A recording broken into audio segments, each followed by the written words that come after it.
Telugu audio Bible సంఖ్యాకాండము 5వ అధ్యాయము. మరియు యెహోవా మోషేకు ఇలాగు సెలవిచ్చెను, ప్రతి కుష్ఠరోగిని, స్రావం గల ప్రతివానిని, శవము ముట్టుట వలన అపవిత్రుడైన ప్రతివానిని పాలెములో నుండి వెలివేయవలెనని ఇశ్రాయేలీయులకు ఆజ్ఞాపించుము. నేను నివసించుచుండు వారి పాలెమును వారు అపవిత్రపరచుకున్నట్లు మగవానినేమి ఆడుదానినేమి అందరినీ పంపివేయవలెను. వారిని ఆ పాలెము వెలుపలికి వెళ్ళగొట్టవలెను. ఇశ్రాయేలీయులు అలాగు చేసిరి. పాలెము వెలుపలికి అట్టి వారిని వెళ్ళగొట్టిరి. యెహోవా మోషేకు ఆజ్ఞాపించినట్లు ఇశ్రాయేలీయులు చేసిరి. మరియు యెహోవా మోషేకు ఇలాగు సెలవిచ్చెను, నీవు ఇశ్రాయేలీయులతో, పురుషుడు గాని స్త్రీ గాని యెహోవా మీద తిరుగుబడి మనుషులు చేయు పాపములలో దేనినైనను చేసి అపరాధులగునప్పుడు వారు తాము చేసిన పాపమును ఒప్పుకొనవలెను. మరియు వారు తమ అపరాధము వలని నష్టమును సరిగా నిచ్చుకొని దానిలో 5వ వంతు దానితో కలిపి ఎవనికి విరోధంగా అపరాధము చేసిరో వానికి ఇచ్చుకొనవలెను. ఆ అపరాధ నష్టమును తీసుకొనుటకు ఆ మనుషునికి రక్త సంబంధి లేని ఎడల యెహోవాకు చెల్లింపవలసిన అపరాధ నష్టమును యాజకుడు వాని నిమిత్తము ప్రాయశ్చిత్తము చేయుటకై అర్పించిన ప్రాయశ్చితార్థమైన పొట్టేలును యాజకుని వగును. ఇశ్రాయేలీయులు యాజకునికి తెచ్చు ప్రతిష్ఠితమైన వాటన్నిటిలో ప్రతిష్ఠింపబడిన ప్రతి వస్తువు యాజకుని వగును. ఎవడైనను ప్రతిష్ఠించినవి అతని వగును. ఎవడైనను యాజకునికి ఏమైనను ఇచ్చినడల అది అతని దగునని చెప్పుము.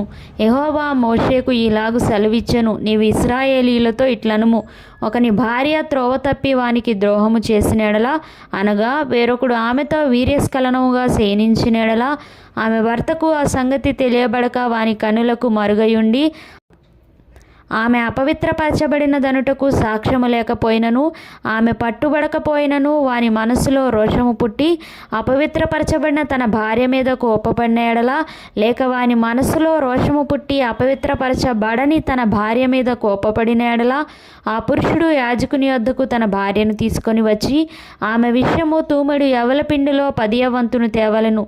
వాడు దాని మీద తైలము పోయకూడదు, దాని మీద సాంబ్రాణి వేయకూడదు. ఏలయనగా అది రోష విషయమైన నైవేద్యము, అనగా దోషమును జ్ఞాపకము చేయుటకై జ్ఞాపకార్థమైన నైవేద్యము.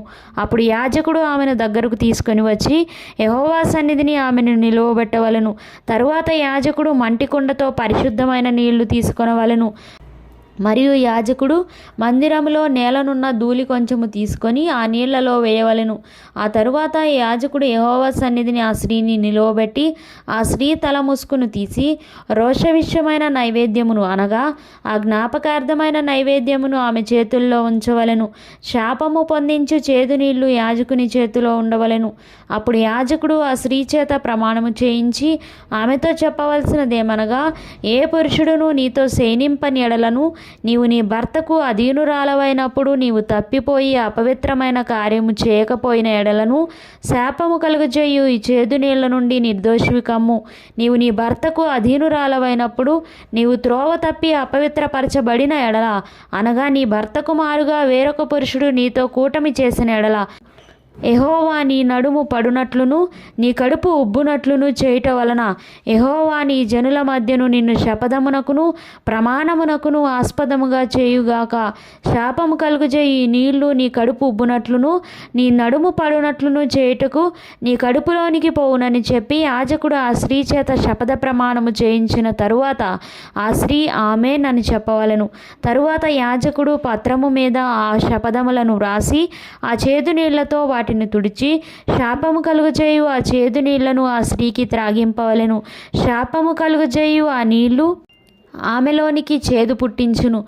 మరియు యాజకుడు ఆ స్త్రీ చేతి నుండి దోష విషయమైన ఆ నైవేద్యమును తీసుకొని యెహోవా సన్నిధిని ఆ నైవేద్యమును అల్లాడించి బలిపీఠమునొద్దకు దాని తేవలను. తరువాత యాజకుడు దానికి జ్ఞాపకార్థమైనదిగా ఆ నైవేద్యములో నుండి పిడికెడు తీసి బలిపీఠం మీద దాన్ని దహించి ఆ నీళ్లు ఆ స్త్రీకి తాగింపవలెను. అతడు ఆమెకు ఆ నీళ్లు త్రాగించిన తరువాత జరుగునదేదనగా, ఆమె అపవిత్రపరచబడి తన భర్తకు ద్రోహము చేసిన ఎడల శాపము కలుగజేయు ఆ నీళ్లు చేదై ఆమెలోనికి చేరిన తరువాత ఆమె కడుపు ఉబ్బును, ఆమె నడుము పడిపోవును. ఆ స్త్రీ తన జనుల మధ్య శాపమునకు ఆస్పదముగా నుండును. ఆ స్త్రీ అపవిత్ర పరపబడక పవిత్రురాలయుండిన ఎడల ఆమె నిర్దోషి అయి గర్భవతి అగునని చెప్పుము. రోషము విషయమైన విధి ఇదే. ఏ స్త్రీ అయినను తన భర్త అధీనంలోనున్నప్పుడు త్రోవ తప్పి అపవిత్రపరచబడిన ఎడలనేమి, లేక వానికి రోషము పుట్టి తన భార్య మీద కోపపడిన ఎడలనేమి, వాడు యెహోవా సన్నిధిని ఆ స్త్రీని నిలువబెట్టినప్పుడు యాజకుడు ఆమె ఎడల సమస్తము విధి చొప్పున చేయవలెను. అప్పుడు ఆ పురుషుడు నిర్దోషి అగును, ఆ స్త్రీ తాను చేసిన దోషమును భరింపవలెను.